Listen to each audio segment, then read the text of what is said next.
Donc je suis très heureuse d'être là, toujours très inquiète. Je suis inquiète aussi parce que vous avez commencé la philosophie cette année, j'imagine. Et je me souviens de quand j'ai commencé la philosophie, là je vais faire comme si j'étais vraiment très très vieille. J'ai commencé la philosophie, j'étais en terminale il y a 10 ans maintenant, c'était il y a une éternité. Et je me souviens que la découverte de la philosophie, c'était... ensuite, j'imagine que vous avez des très grands professeurs, et quand on a des très grands professeurs de philosophie, pour moi, c'était vraiment la découverte d'un nouveau champ, complètement. C'est-à-dire que ça a vraiment bouleversé mon monde. Je me souviens que j'arrivais en cours de philosophie avec impatience, que j'en sortais parfois hyper en colère, parfois complètement euphorique, que j'avais l'impression... Ça vous fait rire déjà. Et pourquoi je vous dis ça? Parce que...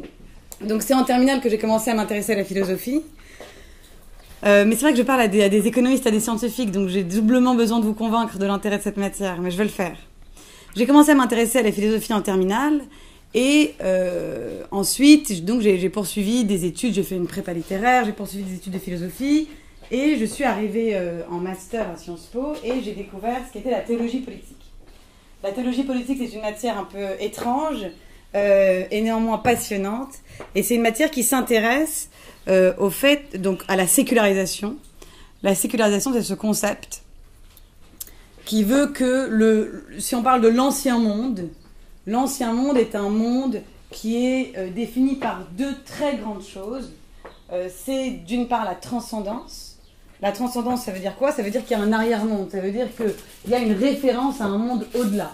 C'est-à-dire qu'en gros, il y a un monde, tout est défini par le fait qu'il y a un Dieu et que tout se passe en référence à ce Dieu. Ça, c'est la transcendance. Donc, il y a de la divinité, il y a de la verticalité. Et à côté de ce concept de transcendance, dans l'ancien monde, il y a l'hétéronomie. L'hétéronomie, personne ne fait ni de grec ni de latin ici. Ah si, c'est formidable. Mais c'est des élèves d'exception que là. Donc, hétéronomie, dans ce cas-là, vous le comprenez, c'est une loi qui vient de l'extérieur. C'est-à-dire que la loi qui m'est imposée est une loi qui vient de l'extérieur, donc quelqu'un me dicte une loi. Évidemment, dans l'ancien monde, cette loi-là, c'est une loi divine.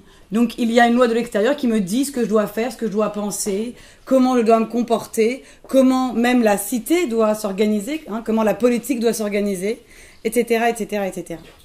Et la grande rupture qu'on a connue dans l'histoire de notre civilisation, de notre monde, c'est la modernité.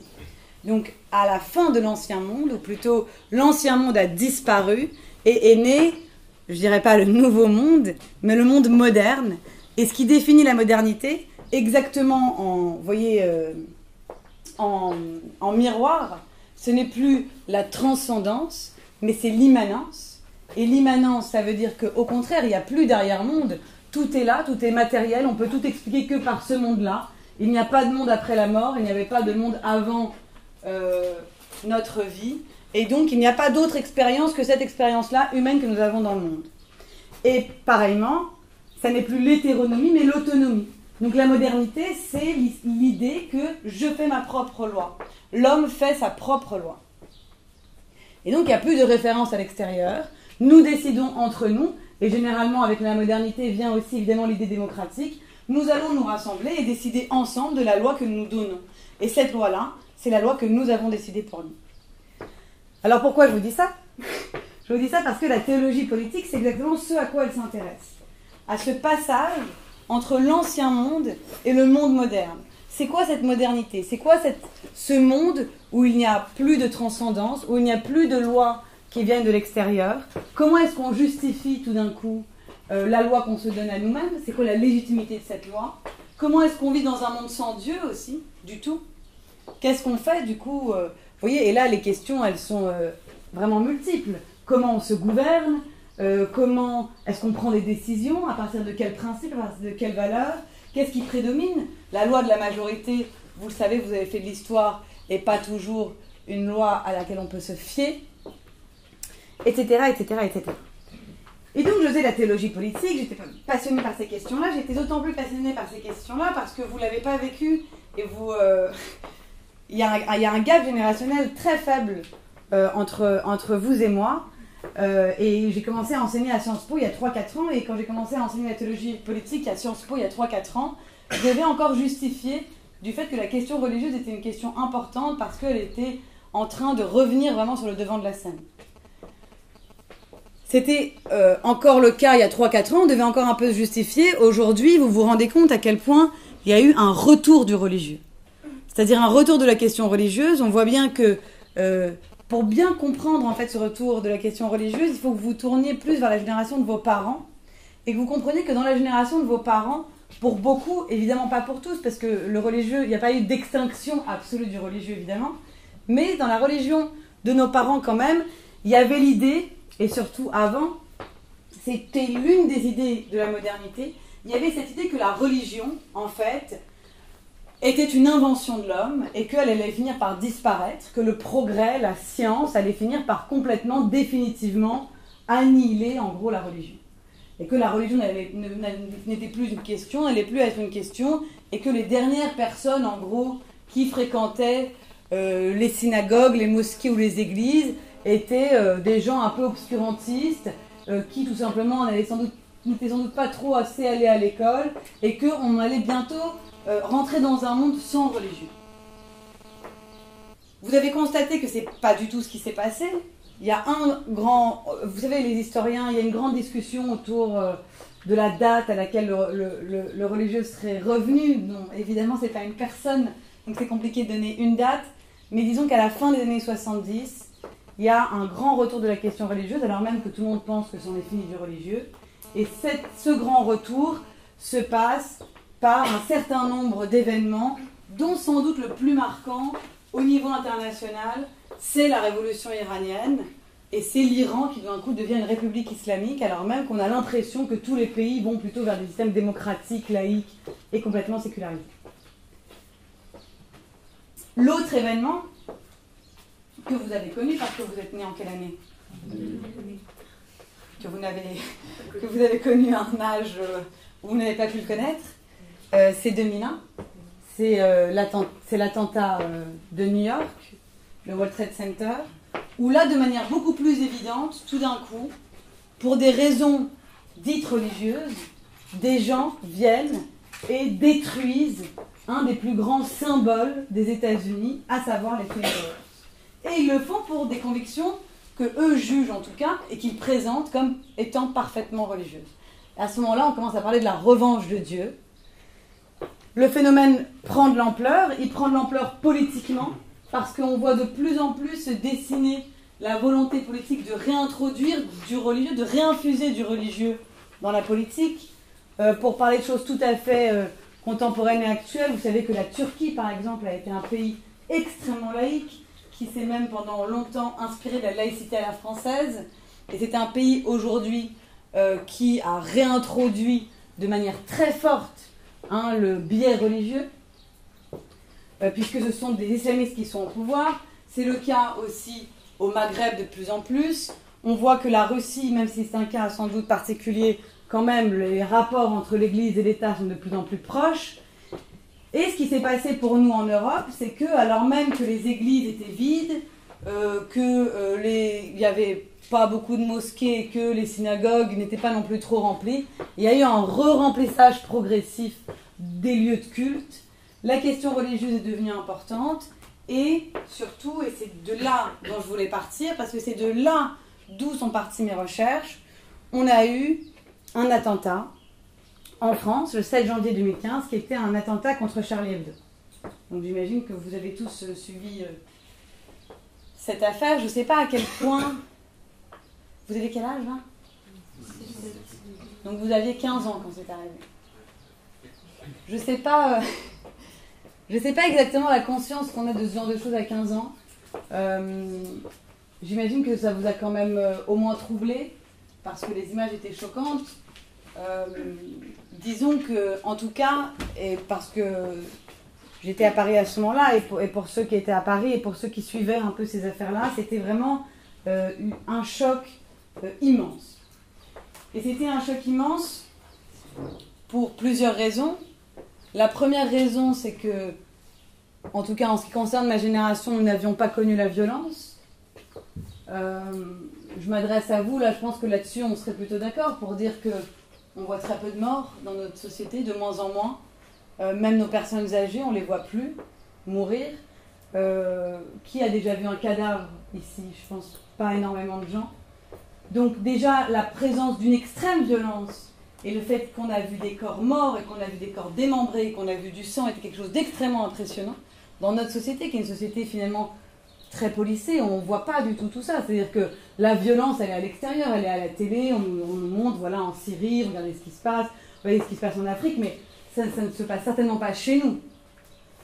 Donc il y avait un aspect de violence pure, il y avait l'incompréhension totale, l'incompréhension pour nous et de notre point de vue, qu'on pourra discuter ensuite, mais l'incompréhension de notre point de vue qui était de dire, mais attendez, vous êtes venus tuer des gens qui n'ont fait de mal à personne, qui ont publié des dessins, qui ont écrit des articles, mais enfin il n'y a même pas eu le début d'une violence physique, il n'y a même pas une personne qui s'est prise un coup de poing, vous voyez ce que je veux dire?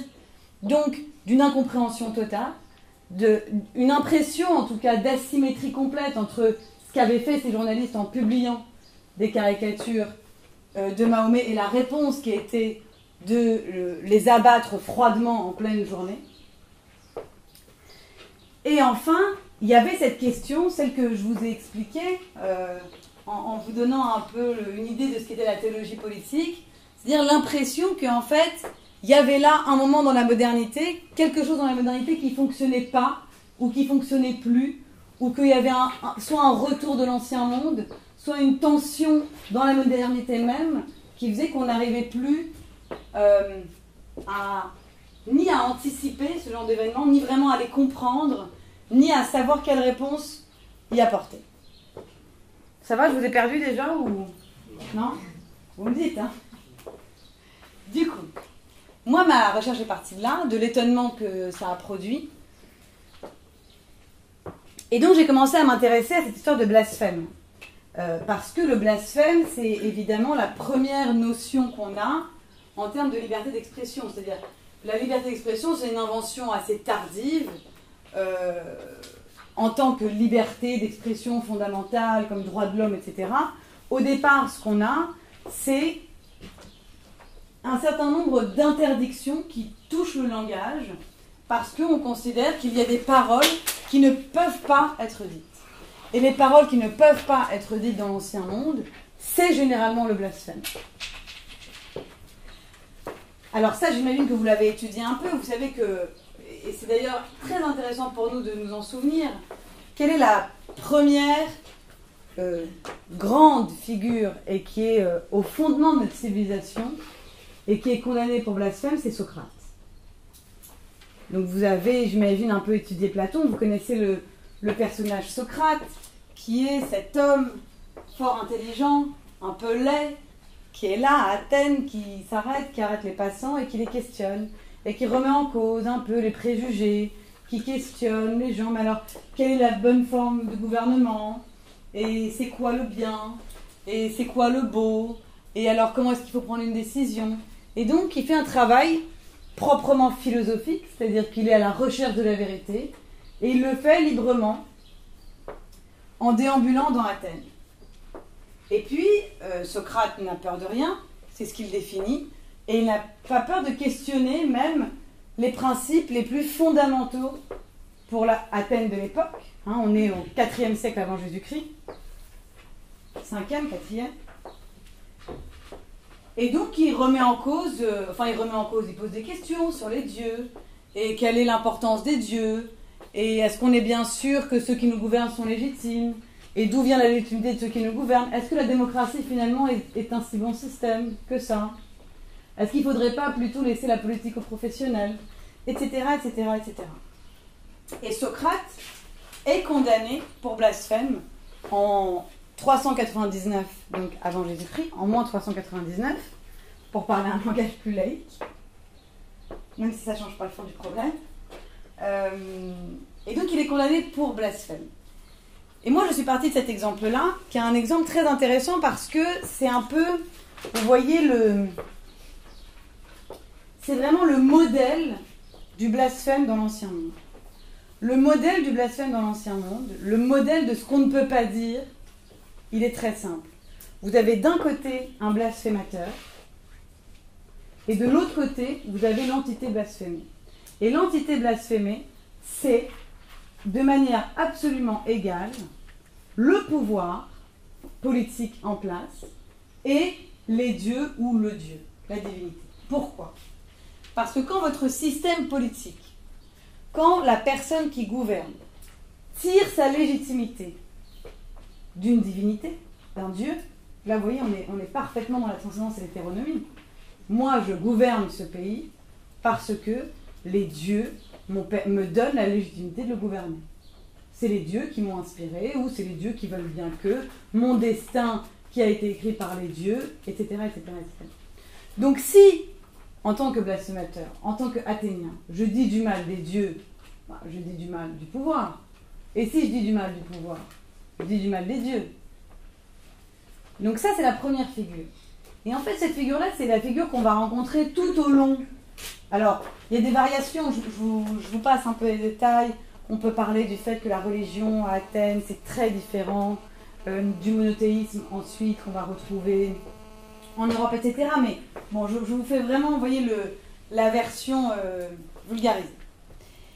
Mais en tout cas, c'est le modèle qu'on va retrouver ensuite, particulièrement dans toutes les monarchies. Et là, c'est très très simple. Vous savez, vous avez vu ça en histoire. Monarchie de droit divin. Voilà, c'est dans le titre. Monarchie de droit divin. C'est Dieu qui m'a donné le pouvoir d'être roi. Je suis le messager de Dieu sur terre. Donc, si quelqu'un dit du mal de Dieu, eh bien, il remet en cause le pouvoir du roi. Et si quelqu'un dit du mal du roi, puisque le roi a été envoyé par Dieu, eh bien, il dit du mal de Dieu, du roi. Je ne sais plus où j'en étais, vous avez compris. Bref.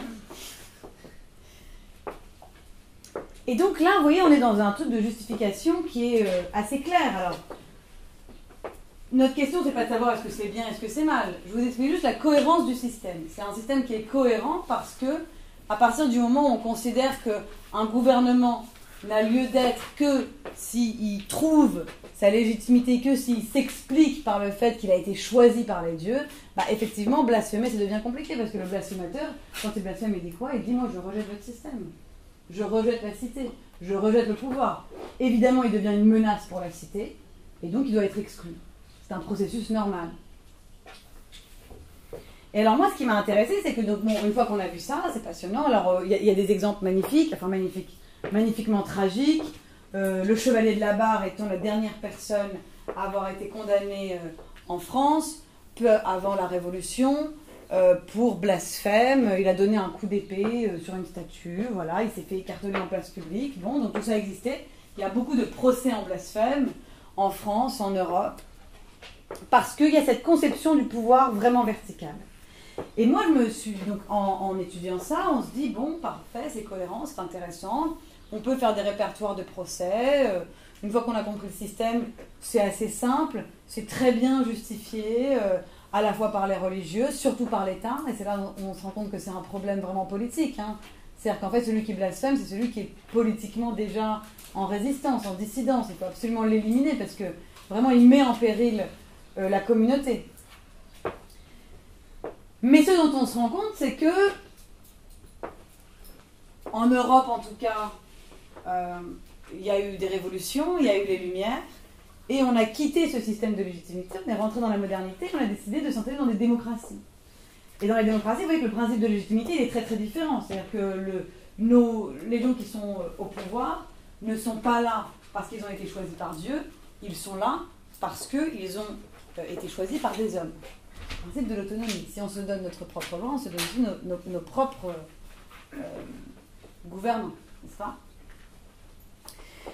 Et donc, le principe de la démocratie, qui est un principe majoritaire, qui aussi véhicule un certain nombre de valeurs, qui aussi correspond à un changement historique, le pluralisme. Tout d'un coup, on sort des logiques d'empire où les communautés vivaient un peu, vous voyez, les unes isolées des autres. On rentre dans la logique de l'État-nation. Dans les États-nations, on a quand même du pluralisme, on a quand même différentes appartenances ethniques, différentes appartenances religieuses. Et une fois qu'on a dit tout ça, eh ben on se dit, bon, en fait, ces lois sur le blasphème, elles auraient dû disparaître, très naturellement. Il n'y a pas de raison qu'elles restent, puisque c'est des lois qui étaient là pour justifier un système qui n'existe plus.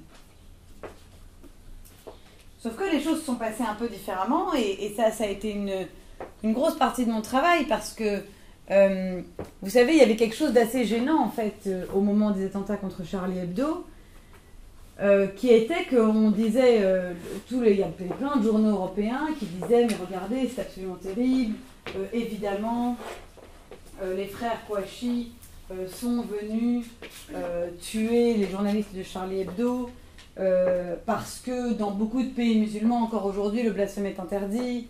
Il est interdit comme il l'était déjà interdit dans l'Ancien Monde, etc. Et la réalité, en fouillant un peu, c'est qu'on se rend compte qu'il y a encore plein de lois qui interdisent le blasphème. Alors parfois en le disant explicitement, parfois en le cachant, c'est ce qu'on va voir, c'est particulièrement le cas pour la France. Et donc il y avait une forme de gêne quand même vous voyez, à désigner les pays musulmans en disant regardez, vous avez des lois liberticides en matière de liberté d'expression, on ne peut pas blasphémer, alors même qu'en fait la plupart des pays européens continuent à condamner le blasphème.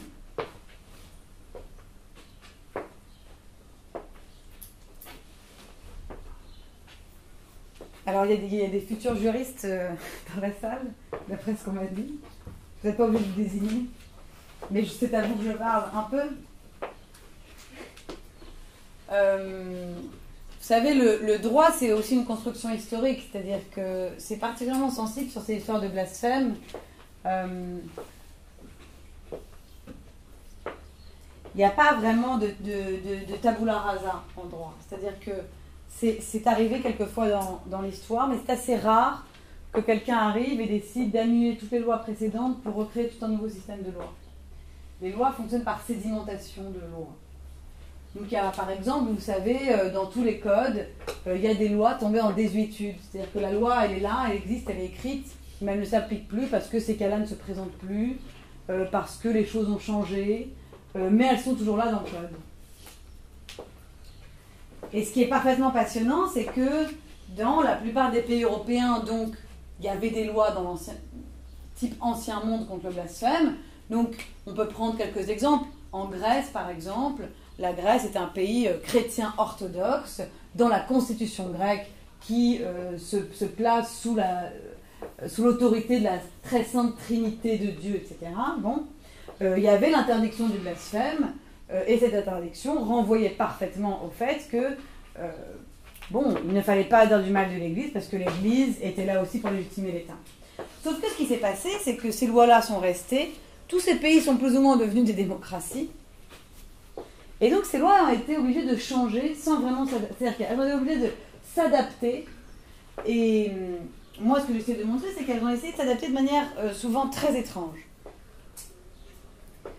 Et là, il y a plusieurs options.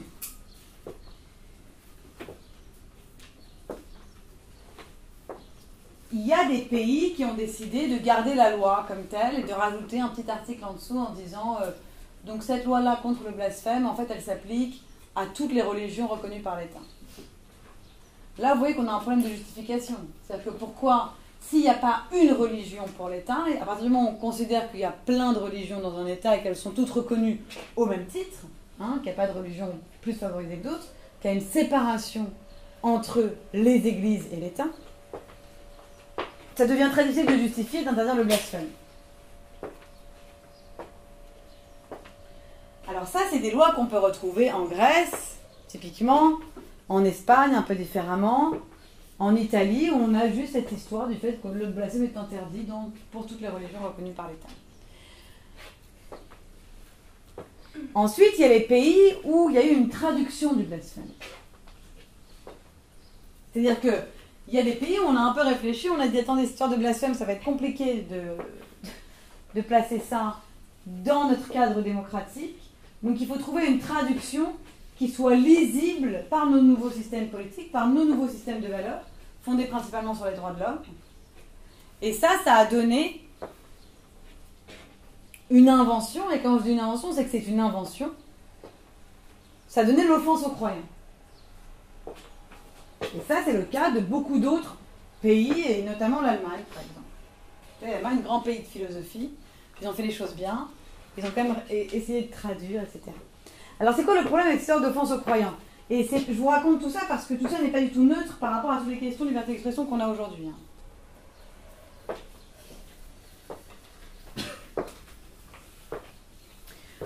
Vous voyez bien que je vais vous expliquer le travail de traduction qui a été fait. Vous voyez bien que dans une démocratie, normalement, dans une démocratie libérale et laïque, les seuls arguments qui peuvent être audibles par tout le monde sont des arguments absolument laïques et sont des arguments en fait qui sont fondés sur les droits de l'homme. On est d'accord? Donc si moi je viens avec mes particularismes, si je viens avec des idées religieuses, etc., on va me dire c'est très bien tout ça, ça ne regarde pas l'État, ça ne regarde pas la société, ça fait partie du domaine privé. Les arguments que nous partageons tous entre nous, on revient à cette idée d'autonomie. C'est la loi que nous nous sommes donnée, c'est une loi qui est fondée sur la rationalité. Si vous ensuite vous voulez faire des trucs irrationnels, vous les faites de votre côté. Mais ça ne regarde certainement pas ni l'État ni l'espace public. Donc qu'est-ce qui se passe? On a un principe qui naît, qui est la liberté d'expression, qui est la liberté d'expression nécessaire à tout système démocratique, nécessaire parce que les citoyens doivent pouvoir s'exprimer librement contre l'État, que la liberté d'expression est en fait le fondement même du contre-pouvoir, faire en sorte que l'État n'avale pas ses citoyens, etc. Donc on a là un droit de l'homme, la liberté d'expression, et puis de l'autre côté, il faut que vous suiviez mon raisonnement, et si vous n'avez pas compris, il faut vraiment me le dire, parce que c'est un moment qui est intéressant. Donc, la liberté d'expression, qui est une valeur démocratique, libérale et laïque. Et de l'autre côté, il y a des gens qui disent « Non mais attendez, mais nous on ne veut pas que notre religion soit blasphémée. » Ces gens-là disent « Bah, c'est bon, soit, on comprend, mais nous on ne peut rien faire, parce que ce que vous nous opposez là, c'est pas un discours démocrate, libéral, laïque, c'est un discours religieux. Or nous ne voulons pas de discours religieux dans l'espace public parce que nous sommes des démocraties laïques, je le répète, c'est-à-dire où l'État est séparé des églises, séparé des religions. » Donc ces personnes-là qui veulent faire interdire un blasphème, qu'est-ce qu'elles vont faire? Elles vont dire « Ah non, non, non, non, non, non, mais c'est pas du tout un discours religieux, c'est pas du tout ce que vous pensez. » En fait, le blasphème constitue une offense aux croyants. Ça constitue une offense pour un groupe de personnes. Une offense verbale ou une offense visuelle s'il s'agit d'un film ou d'une image. Et donc, il faut absolument venir limiter la liberté d'expression, pas du tout pour des raisons religieuses, non, non, non, mais pour des raisons aussi de droits de l'homme, c'est-à-dire de protection en fait d'un groupe, de protection des croyants. Comme les croyants sont offensés, il faut les protéger. Et donc vous voyez que là, ça devient un débat entre deux droits de l'homme. On a d'un côté la liberté d'expression et de l'autre côté la protection des croyants. Et donc, ce qui se passe à ce moment-là, c'est qu'on psychologise le blasphème. C'est-à-dire qu'on dit, normalement, traditionnellement, vous savez, le blasphème, c'est le crime sans victime. On dit du mal de Dieu, et puis bah, Dieu se débrouille avec ça. Et encore une fois, comme je vous l'ai dit, dans l'Ancien Monde, c'est un problème surtout politique. On ne peut pas avoir de dissidents, on ne peut pas avoir de résistants au régime. Là, on dit non, non, le blasphème, il y a un problème qui est beaucoup plus grave, c'est que ça heurte les croyants. Et quand on dit que ça heurte les croyants, on en fait une offense. Donc, on dit que, par exemple, dire... je suis filmée là, ça m'inquiète. Je voulais commencer à dire des grands mots et tout. Donc, ça veut dire que on dit dire... ben voilà, je vais me débrouiller. C'est pas moi qui l'ai dit, c'est Michel Houellebecq en 2001, dans le magazine Mir. Il dit « L'islam est la religion la plus con du monde ». Et là, il y a des personnes qui vont dire « Mais quand vous dites l'islam est la religion la plus con du monde, vous ne parlez pas de l'islam, vous heurtez les musulmans. »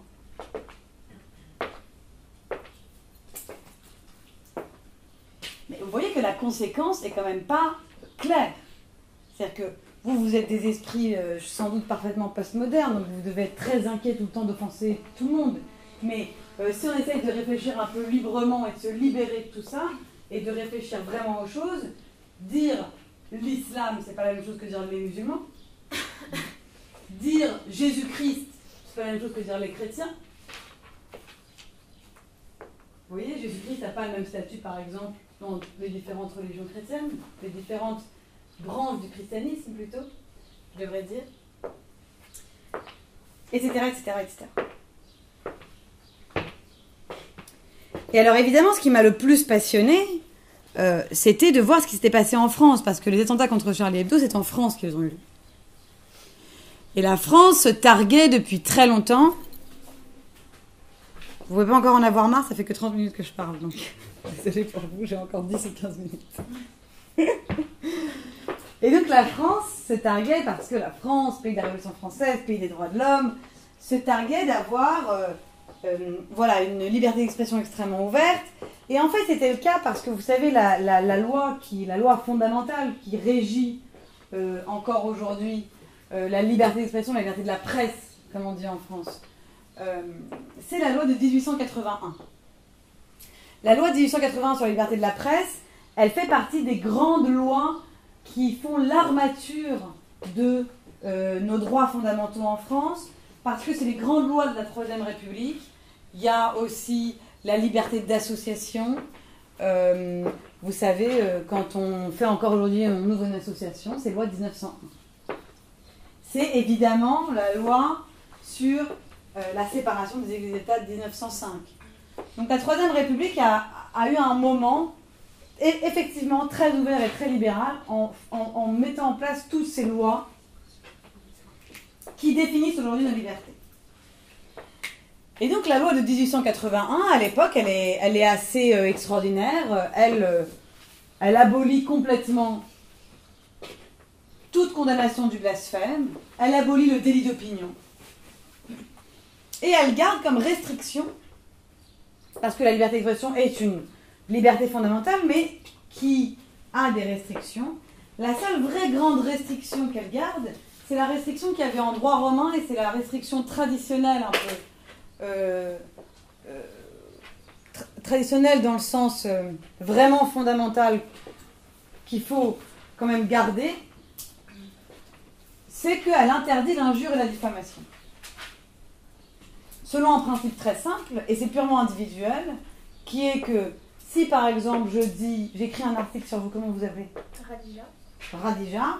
Si j'appelle demain, je sais pas, je pourrais appeler qui ? J'appelle Libération, et j'écris un article en disant Radija est une parfaite conne, et elle a en plus tué, je sais pas moi, elle a tué, moi j'ai peur de faire une gaffe, vous avez tué personne. Bon.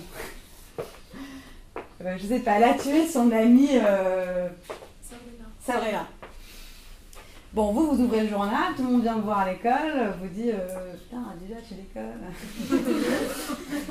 Quand même, qu'est-ce qui se passe? Alors là, les flics débarquent chez vous, vos parents sont pas contents. Là, qu'est-ce que j'ai fait? C'est de la diffamation. J'ai écrit dans un journal un truc qui est faux et qui en plus vous porte préjudice. Bon, là, ça vous porte fortement préjudice parce qu'il y a un procès, il faut engager des frais d'avocat, etc. Mais disons même que je dise un truc faux, mais moins grave.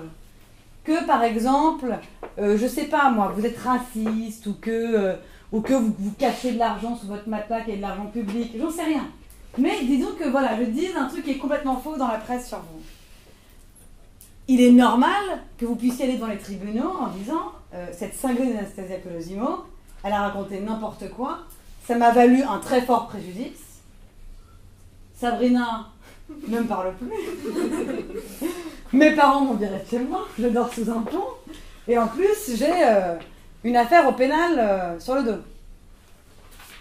Et donc moi, qui ai fait tout ça, là, qui ai fait tout ce ramdam, il est normal, premièrement, que je paye pour mes actes, c'est-à-dire que je sois jugée et que l'État, à travers le juge, reconnaisse que j'ai raconté n'importe quoi sur vous, et que vous, surtout, à l'issue de ce procès, vous soyez restauré en tant que citoyen dans la cité, c'est-à-dire que votre honneur, en gros, pour parler comme on parlait dans la Rome antique, que votre honneur soit blanchi.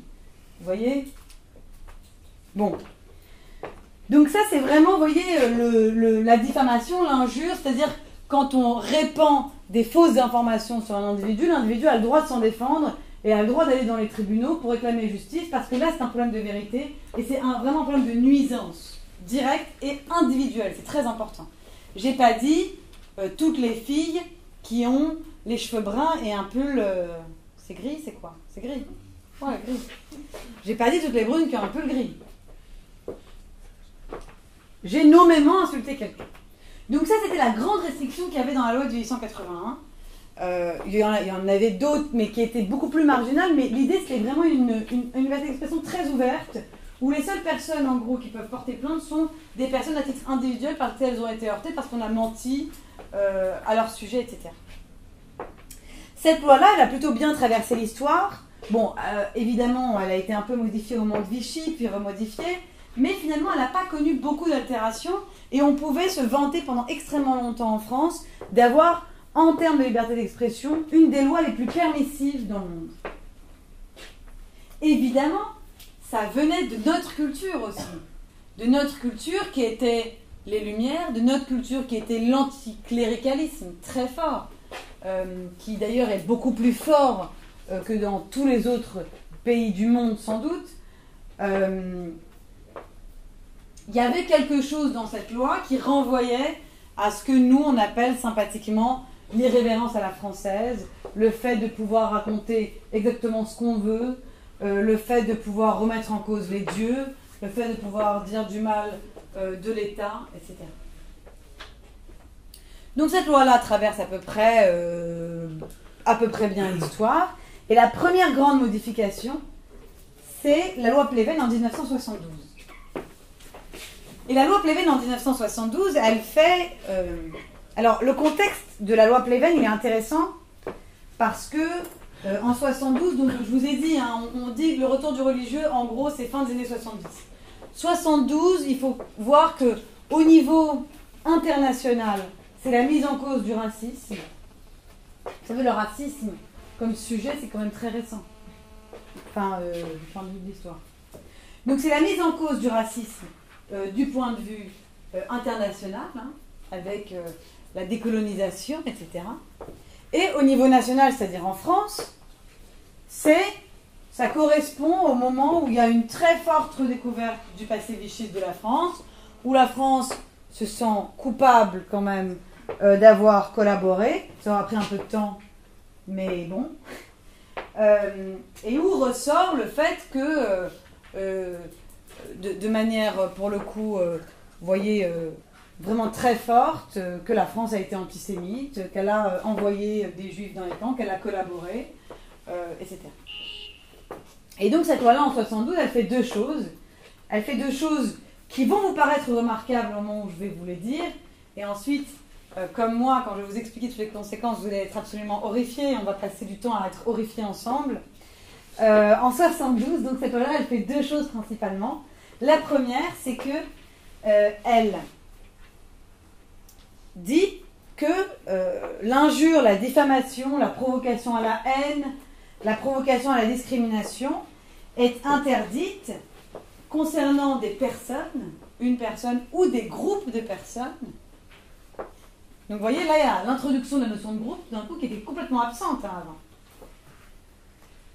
En raison de l'appartenance ou de la non-appartenance, et là on y va, à une race, une ethnie, une nation ou une religion. Race, ethnie, nation, religion. Donc c'est la loi qui instaure le fait qu'on ne peut plus en fait tenir des propos généralisés sur des groupes. C'est la loi qui vient en fait incriminer le racisme, l'antisémitisme, l'islamophobie, même si c'est une question qui viendra beaucoup plus tard, mais c'est l'idée de cette loi-là à ce moment-là. Sachant que déjà à ce stade-là, et je ne vous ai pas encore donné la deuxième partie, sachant qu'à ce stade-là, on a déjà un problème qui est que l'appartenance raciale, ethnique, nationale et religieuse, c'est quand même pas exactement la même chose. Vous êtes né, vous appartenez à une nation quand vous naissez parce que vous avez les papiers de cette nation-là. Vous pouvez appartenir à une ethnie parce que vous êtes ethniquement né dans cette ethnie-là. Mais la religion, par exemple, alors pour le judaïsme, on va dire que c'est plus compliqué parce que le judaïsme, c'est à la fois une appartenance ethnique et une appartenance religieuse, mais en tout cas, en ce qui concerne l'islam et le christianisme, même si là encore, il faudrait complexifier, mais je ne vais pas non plus trop vous saouler, c'est des religions dans lesquelles on rentre et dans lesquelles on peut sortir. C'est-à-dire qu'il y a une conversion, je peux dire, demain je me convertis, je viens me voir, je dis je suis chrétienne, bon, et puis en fait je dis de ne plus être chrétienne, donc si j'ai envie de vous dire, je dis en fait non, je ne suis plus chrétienne, je ne vais plus à l'église, parce que je me suis convertie à l'islam, donc maintenant je suis musulmane. Donc ça veut dire que c'est une appartenance que je choisis, la religion. En tout cas, c'est le cas dans le monde moderne. C'était évidemment pas comme ça dans l'ancien monde, mais en tout cas, c'est le cas dans le monde moderne. Donc déjà, vous voyez, on met sur le même niveau des choses qui sont quand même très différentes. Des appartenances subies, des appartenances choisies. Il y a cette question de race au milieu, qui est quand même une question extrêmement complexe. Donc ça, c'est la première partie, la première grande chose que fait cette loi.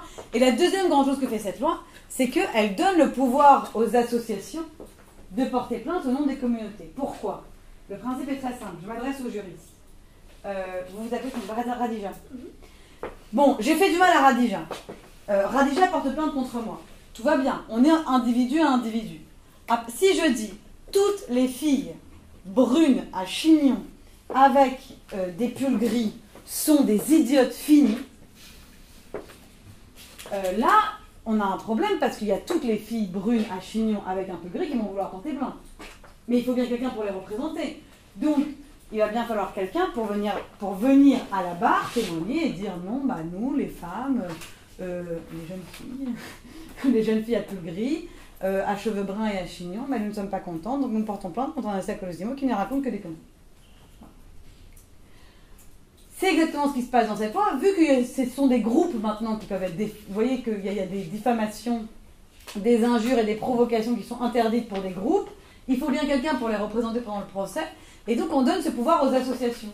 Donc les associations vont pouvoir porter plainte au nom des communautés.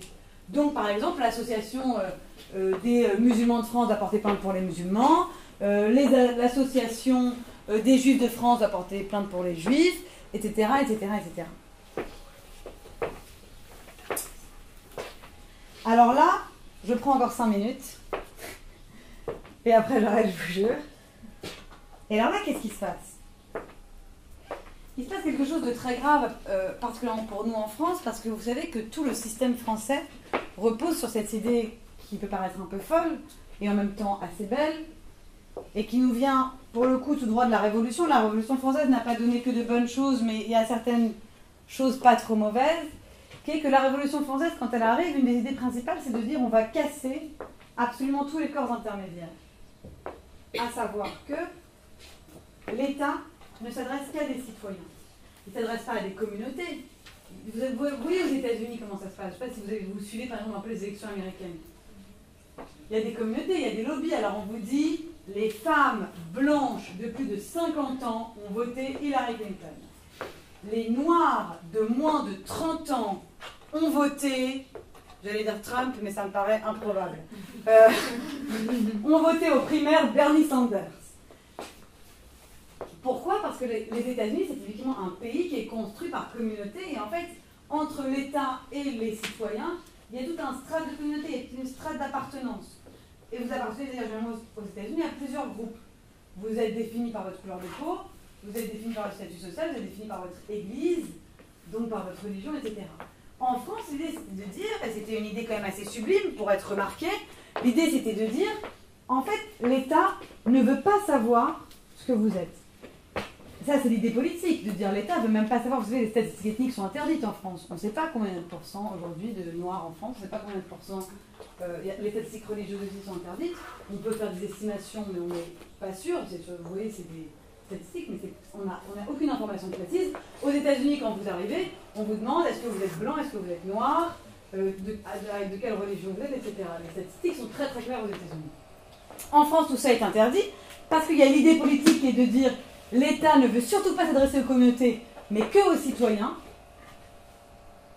Et l'idée philosophique derrière, qui est parfaitement, elle, folle et magnifique, c'est de dire, mais quand bien même vous m'avez décliné le fait que vous êtes noir, juif, que vous aimez le ping-pong, que vous êtes dans l'association des ordinateurs et que ce que vous aimez c'est l'oignon, vous m'avez encore rien dit. C'est-à-dire que votre appartenance ethnique et votre appartenance religieuse ne me dit rien de ce que vous êtes.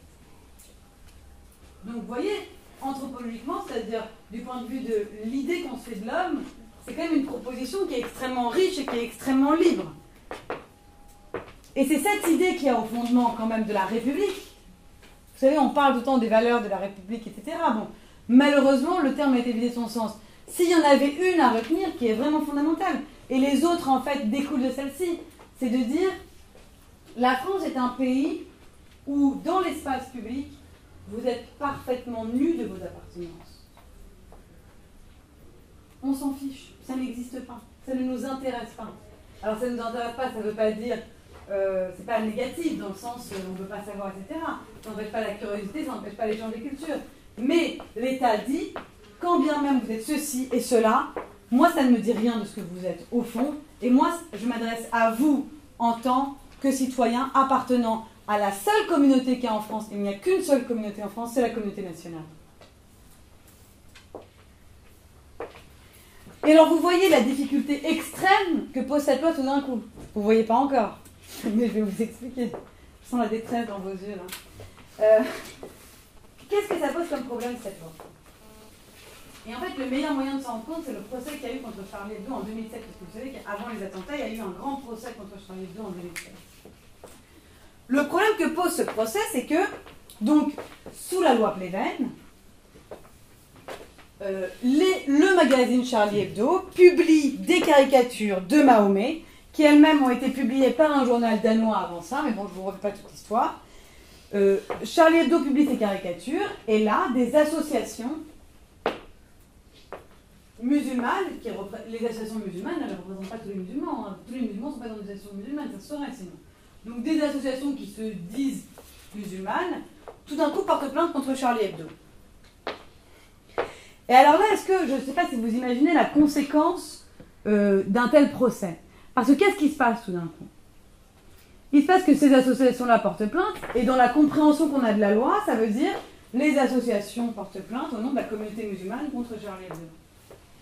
Mais c'est quoi la communauté musulmane en France? Il y a un tas de musulmans qui vont me dire, mais moi je ne sais pas, moi, je fais partie de la communauté musulmane, j'en sais rien, non, pas du tout.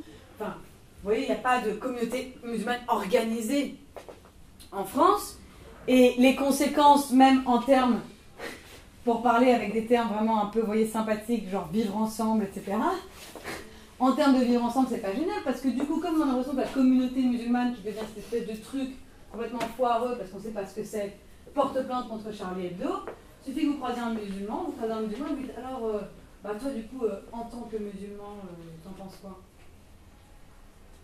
Et tout d'un coup, vous êtes obligé, vous vous retrouvez dans la situation de tout ce qu'on n'a exactement pas voulu en France, c'est-à-dire que vous devez réfléchir en tant que quelque chose qui n'est pas juste en tant que citoyen rationnel, voilà, appartenant à la communauté nationale française, avec effectivement mes amours, mes désamours, mais pas en tant qu'appartenant à une communauté.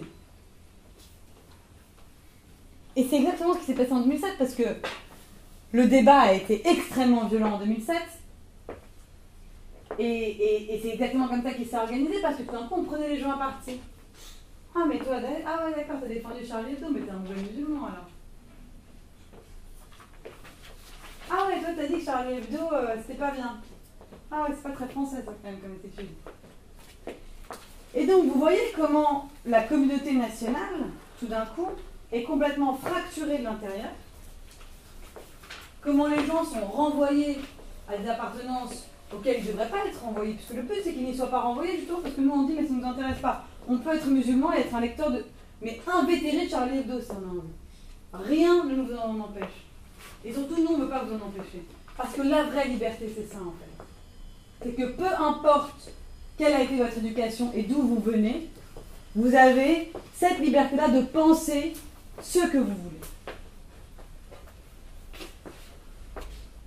Donc cette loi-là, en fait, vous voyez, en pensant bien faire, en fait, elle fait beaucoup de mal.